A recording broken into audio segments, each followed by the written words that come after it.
வந்து என்ன income tax நாங்க அப்படின்னா ஒரு 4-5 பேர் உடனே எம்ஆர் வெளியிட்டு ஐயோ ஐயோன்னு கத்தினாரு. வீதியில எல்லாம் எம்ஆர் ரோட்ல வந்து ஐயோன்னு கத்தி என் வீட்டுக்குள்ள திருடம் போந்துட்டு என்ன கத்தி காப்பிட்டு மிரட்டுறா. நானே வந்து பார்த்திபன் தான் நான் தான் பூஜை போட்டேன் ஃபர்ஸ்ட். அப்புறம் வேற சில காரணங்களால படம் வந்து செய்ய முடியாமல் போச்சு. அப்புறம் பார்த்திபனுக்கு அப்புறம் பாண்டியராஜனே என்னோட பேனர்ல வந்து அவனும் நானே ஸ்கிரிப்ட் எழுதி கொடுத்தேன். ஒரு 2-3 படம் பார்த்திபன் தாய் குடும்பம் கபடி இதெல்லாம் வந்து எப்போ சும்மா இருக்கும்போது யோசிச்சு வைப்போம். அப்புறம் கொஞ்சம் தள்ளி வந்துருச்சுன்னு வச்சுக்கோங்களேன், இனி போய் நம்ம லவ் பண்ணிட்டு இருந்தா நல்லா இருக்காது. இந்த ஒரு ஏஜ் தாண்டியாச்சுன்னா இப்போவும் போய் லவ்னு சொல்லிட்டு இருந்தா நல்லா இருக்காது அப்படின்னு சொல்லும்போது ராபர் திரைப்படத்தினுடைய தேர்தல் விழாவுக்கு வந்திருக்கோம். அனைத்து பத்திரிகையாளர் ஊடக நண்பர்கள் எல்லாத்துக்கும் என்னுடைய பணிவான வணக்கம். மற்றும் முன்னாள் அமைச்சிருக்க படத்து டீம் சம்மந்தப்பட்டவங்க அப்புறம் சொந்த பந்தங்கள் எல்லாருமே வாழ்த்து வந்திருப்பாங்க. அவங்களுக்கு என்னுடைய பணிவான வணக்கம். மேலே இருக்கிற என்னுடைய திரையுலகை சேர்ந்த அனைத்து மரியாதைகளுக்கும் என்னுடைய பணிவான வணக்கத்தை தெரிவிச்சுக்கிறேன். முதல்ல சக்தி ஃபிலிம் ஃபேக்டரி அவருக்கு தான் நன்றி சொல்லணும். படம் எடுக்கிறது பெருசு இல்லை, அந்த படத்தை வந்து வெளியே கொண்டு வரவுக்கு ஒரு பேக் போன் மாதிரி இருந்து சப்போர்ட் பண்ணணும். ஸோ அவர் இந்த படத்துக்கு அதை செஞ்சுருக்காரு. ஸோ முதல் தயாரிப்பாளருக்கு அவர் இந்த அளவுக்கு செஞ்சது எனக்கு ரொம்ப சந்தோஷமாக இருக்குது. அவருக்கு நன்றி தெரிவிச்சுக்கிறேன். என்னை விட சாந்தனுக்கு தான் நல்லா பழக்கம். அவர் நான் எங்கே இப்படி ஃபங்க்ஷனில் தான் பார்த்துக்கிறேன். மற்றபடி சாந்தனு தான் கோயம்புத்தூரில் அப்பப்போ மீட் பண்ணி உட்காந்து. அதுக்கப்புறம் கவிதாலேருந்து தான் ஆரம்பிக்கணும். கவிதா எனக்கு உண்மையிலேயே ஆச்சரியமாக இருந்தது. என்னென்னா அவர் தமிழ் வந்து நான் எப்பவுமே ரொம்ப ரசித்து கவிதை எப்போ தொகுத்து ஒழுங்கினாலும் அதை சொல்லிக்கிட்டே இருப்பேன். எல்லா இதுலேயும் நம்மகிட்ட இல்லாத ஒன்று ரொம்ப சிறப்பாக அவங்க பேசுகிறாங்க. அவளுக்கு இலக்கணம் சுத்தமாக தமிழை வந்து உச்சரிக்கிறாங்க அப்படின்னு சொல்லிட்டு எனக்கு இந்த படத்துக்கு அவங்க தயாரிப்பாளர் அப்படிங்கிறது வந்து எனக்கு உண்மையிலே அவங்க சொல்கிற வரைக்கும் எனக்கு ஒன்றும் புரியல. அப்புறம் இங்கே வந்ததுக்கப்புறம் தான் நிறையா ஏற்கனவே ஷார்ட் ஃபில்மெல்லாம் வேறு எடுத்திருக்காங்க அப்படின்னு சொல்லி. ஸோ சின்ன மீன் போட்டெல்லாம் படம் பார்த்துட்டு தான் அதுக்கப்புறம் கமர்ஷியலாக படமே பண்ணலாம் அப்படின்னு முடிவு வந்திருக்காங்க. ஸோ தயாரிப்பாளர் வந்ததில் அவங்க நாளைக்கு மகளிர் தினம், ஆனால் எல்லாத்தையும் இன்றைக்கே ஸ்டேஜ் ஏற்றி எல்லாத்தையும் அவங்க சக பத்திரிகையாளர் எல்லாத்துக்கும் அவங்க கௌரவிச்சது அப்படிங்கிறது ரொம்ப சந்தோஷப்படக்கூடிய ஒரு சமையல். அதுக்கு வாழ்த்து வச்சுக்கலாம். அப்புறம் மூத்த பத்திரிகையாளர் ஆனால் எனக்கு வந்து ரொம்ப பாசத்தோடு நட்பாக பழகிற செல்வம் சார், அவரை வந்து இது ஃபஸ்ட் டைம் வந்து பிஆர்ஓ அப்படின்னு சொல்லியிருக்காங்க. அது எனக்கு ரொம்ப மனசுக்கு நிறைவு இருந்தது.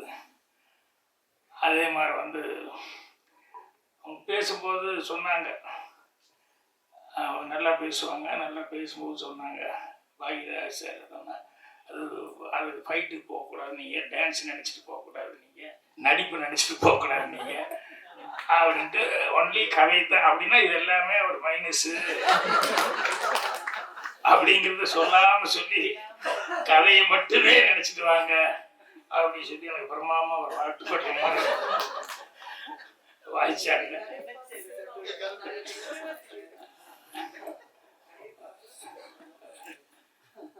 ரொம்ப சந்தோஷமா இருந்தது அவங்க சொல்லும் போது. சரி பரவாயில்ல, அவங்க ஒரு தயாரிப்பாளராகி நமக்கு நல்ல மரியாதையா. அப்புறம் இவ்வளோ நேரம் வரைக்கும் இந்த ஃபங்க்ஷன் போகும்னு நான் நினைக்கல. ஏன்னா அவங்க 3 மணிக்கே அதே கஷ்டம், தேட்டர் கிடைக்காது, அடுத்தடுத்து புக் பண்ணியிருக்காங்க அப்படின்னா. அப்புறம் நானும் பார்த்துக்கிட்டே இருக்கிறேன், எப்படா என்ன அடுத்தது யாரோ கூப்பிடுவாங்களே, லைட் ஆஃப் பண்ணுறது அது இதெல்லாம் நடக்க, அடுத்த ஆளே வேறு வந்து உள்ளே வந்துடுவாங்களே அப்படின்னு சொல்லிட்டு அது அப்படியே போயிட்டே இருந்து. சரி பரவாயில்ல, ஏதோ கேட்டு வாங்கிட்டாங்க உங்களுக்கு சந்தர்ப்பம் அப்படின்னு சொல்லிட்டு. அதே மாதிரி வந்து இன்னொருத்தருக்கு வந்து வாழ்த்து சொல்லணும், சாருக்கு வாழ்த்து சொல்ல மாதிரி ரீஎன்ட்ரி ரொம்ப அவர்கள் அது வந்து தானு சார் சொல்லிட்டு போனாரு, ரெடியாக இருக்கிறேன், நானும் ரெடியாக இருக்கிறேன். ஸோ அந்த மாதிரி இந்த படம் அவளுக்கு எல்லாருமே இவ்வளோ தூரம் ஒத்துழைப்பு கொடுத்து பண்ணுறதுக்கு அவங்க கேரக்டர் அதுதான் ரொம்ப முக்கியம்.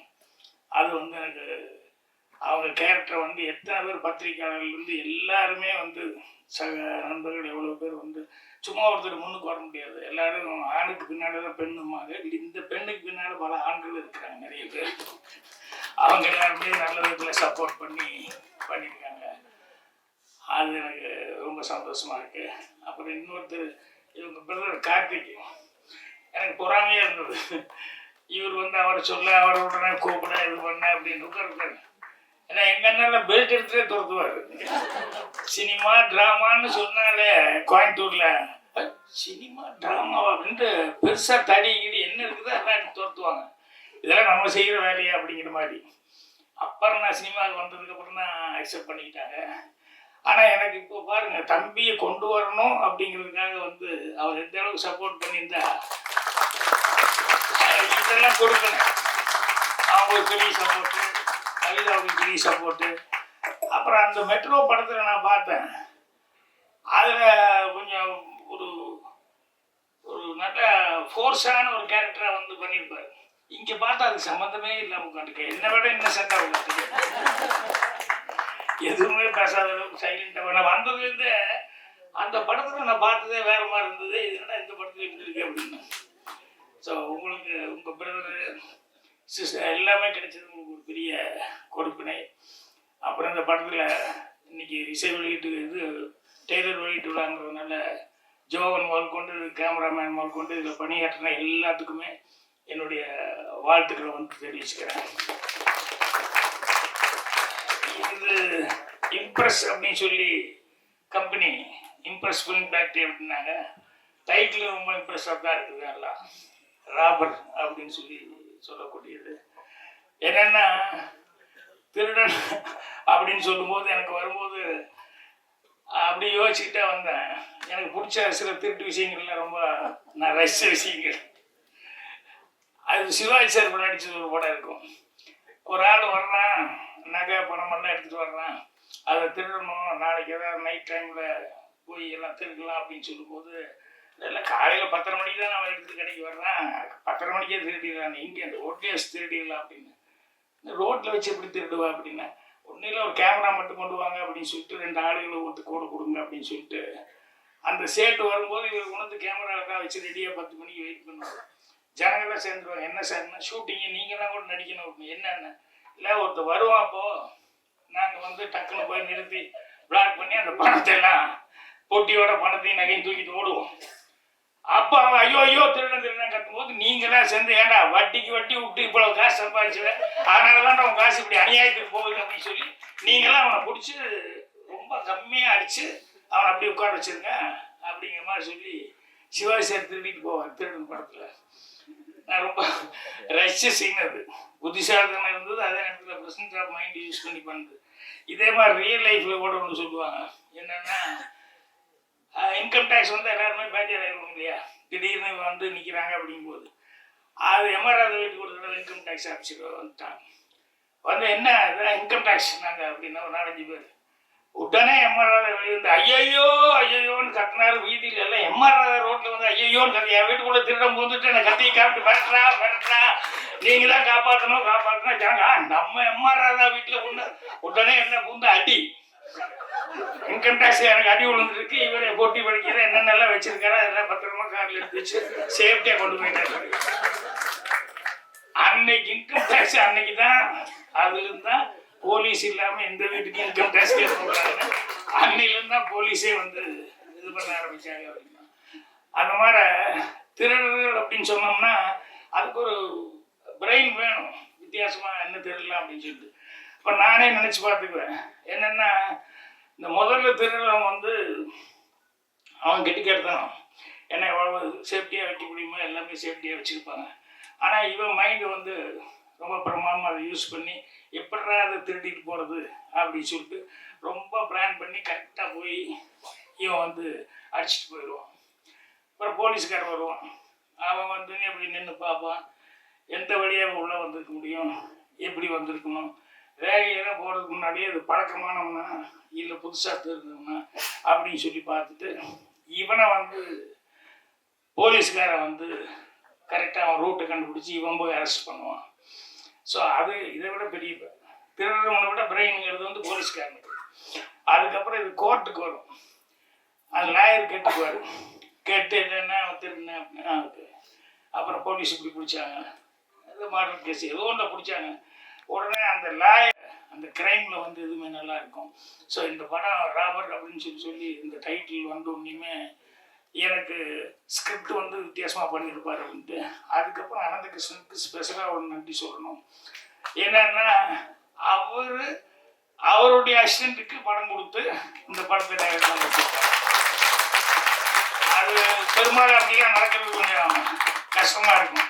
அந்த மாதிரிலாம் நடக்காது. ஆனால் அவர் வந்து உதவியாளருக்காக வந்து ஒரு படம் பண்ணணும்னு சொல்லி அதை வந்து ஓகே அப்படின்னு சொல்லி கவிதா அவர்களும் அக்செப்ட் பண்ணிக்கிட்டு அவங்க வந்து படம் ப்ரொடியூஸ் பண்ணது அப்படிங்கிறது வந்து அதான் அந்த அண்டர்ஸ்டாண்டிங் அப்படிங்கிறது வந்து அவர் எந்த அளவுக்கு சென்சிட்டிவாக ஒர்க் பண்ணியிருந்தா இவர் இந்த அளவுக்கு அவருக்கு ஒரு வாய்ப்பு கொடுத்துருப்பார் அப்படிங்கும்போது அது மனசுக்கு சந்தோஷமாக இருக்குது.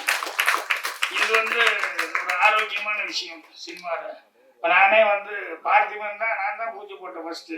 அப்புறம் வேறு சில காரணங்கள்னால படம் வந்து செய்ய முடியாமல் போச்சு. அப்புறம் பார்த்திபனுக்கு அப்புறம் பாண்டியராஜனே என்னோட பேனரில் வந்து அவனும் நானே ஸ்கிரிப்ட் எழுதி கொடுத்தேன். ஒரு 2-3 படம் பார்த்திபன், தாய் குடும்பம், கபடி இதெல்லாம் வந்து எப்போ சும்மா இருக்கும்போது யோசிச்சு வைப்போம். அப்புறம் கொஞ்சம் தள்ளி வந்துருச்சுன்னு வச்சுக்கோங்களேன், இனி போய் நம்ம லவ் பண்ணிட்டு இருந்தால் நல்லா இருக்காது. இந்த ஒரு ஏஜ் தாண்டியாச்சுன்னா இப்போவும் போய் லவ்னு சொல்லிட்டு இருந்தால் நல்லா இருக்காது அப்படின்னு சொல்லும்போது அப்போ பாண்டியராஜன் இவங்கெல்லாம் வரும்போது சரி இந்த கதை இன்னைக்கு பண்ணுற அது நல்லா வரும் அப்படிங்கிற மாதிரி சொல்லி இது பண்ணுவேன். ஸோ அந்த மாதிரி அசிஸ்டண்ட்டுக்குள்ளே ஒரு நல்ல அண்டர்ஸ்டாண்டிங் அப்படிங்கிறது வந்து இருக்கணும் டைரக்டருக்கு அசிஸ்டண்ட்டுக்குள்ளே. ஸோ இந்த ஸ்கிரிப்டை பொறுத்த வரைக்கும் அவர் வந்து தன்னுடைய அசிஸ்டண்ட்டுக்காக வந்து ஒரு படத்தை பண்ணி அவரே வந்து சான்ஸ் கொடுத்தது மட்டும் இல்லாமல் அவரே ப்ரொடியூஸ் பண்ணியிருக்காங்க போது எந்த அளவுக்கு அவர் நம்பிக்கை வச்சுருக்காரு அப்படிங்கிறது ரொம்ப ரொம்ப சந்தோஷமாக இருக்குது. ஸோ கவிதா அவர்களுக்கும் சரி, ஆனந்தகிருஷ்ணன் அவர்களுக்கும் சரி, தயாரிப்பாளரும் அவங்க தயாரிப்பாளருங்கிற முறையில் அவங்க சக்ஸஸ் ஆகணும். அவங்க குடும்பத்தில் எல்லாருமே வந்து வாழ்த்து சொன்னதுங்கிறது ரொம்ப சந்தோஷமாக இருக்குது. ஸோ படத்தினுடைய வெற்றி விழாவில் மீண்டும் எல்லாம் அந்த குடும்ப சகிதமாக எல்லாருமே கலந்துக்கிட்டு இதே சந்தோஷத்தை பகிர்ந்துக்கணும்னு சொல்லி என்னுடைய வாழ்த்துக்களை தெரிவிச்சுக்கிறேன். நன்றி.